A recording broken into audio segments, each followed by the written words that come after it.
Title: Bean, Books, and a Bit of Baubles. Bean had done many things in his time. He'd defused bombs while sipping martinis, seduced duchesses for diplomatic secrets, and once impersonated an Italian opera singer to sneak into a Berlusconi birthday party. But never in his career had he been asked to retrieve a book. And not just any book.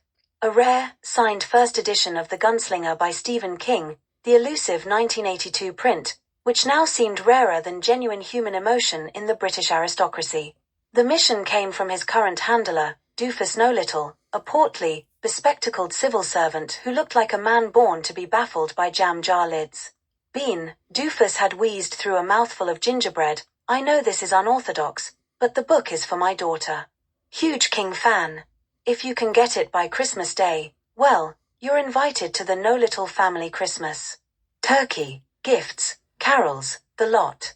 Bean blinked, adjusted his cufflinks, and smirked. Let me get this straight. You want me to risk life and limb for a paperback? Hardback, corrected Doofus. And not just any hardback. It's currently in the hands of Ivan the librarian Stukov, ex-KGB, now a private collector in Prague. Won't part with it for love or money. Lucky for you, said Bean, already eyeing the minibar. I don't pay with either. 2 days later, Bean found himself in Prague, wearing a tuxedo far too formal for the used book fair he was infiltrating. It was held in an abandoned brewery, and the scent of old hops clung to the musty pages like regret on a divorcee. He spotted Stukov almost immediately, 7 feet tall, bearded like a Norse god, wearing a cardigan that could only be described as aggressively literary. Bean approached a table stacked with vintage editions of everything from Dickens to Danielle Steele.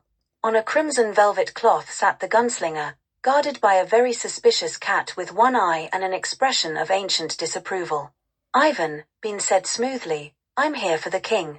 Stukov raised one shaggy brow. You American? Worse, Bean said. British. You insult book with your flippant tone. And you insult literature by hoarding it. The two men stared each other down. Then, suddenly, Stukov grinned. I like you, he said. But book not for sale. Bean tried the old methods first, charm, persuasion, flirtation, though Stukov did not respond well to Bean's attempt at seducing his assistant. That resulted in a black eye, 3 bruised ribs, and a brief stay in a Prague holding cell. Back in his hotel room, Bean rang Doofus. You couldn't have sent a junior agent for this. My wife's got them doing elf-on-the-shelf surveillance, Doofus replied. Besides, it's not about the book. It's about the gesture. Oh, now it's emotional espionage. Wonderful. You could try stealing it, Doofus whispered, as if someone might be listening. You used to be good at that. Bean sighed. I used to be good at lots of things. But nobody calls me for exploding pens anymore. Just don't let me down, said Doofus, and hung up. By Christmas Eve, Bean had a plan. Break into Stukov's penthouse, swap the real gunslinger with a decoy copy, aged with coffee and ashes from a Cuban cigar, and be on the next flight back to London by dawn.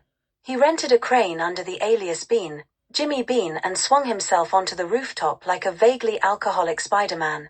It went mostly well until he stepped on the cat. The cat yowled like an alarm klaxon, and Stukov burst in moments later, armed with a vintage copy of War and Peace that he wielded like a mace. They scuffled.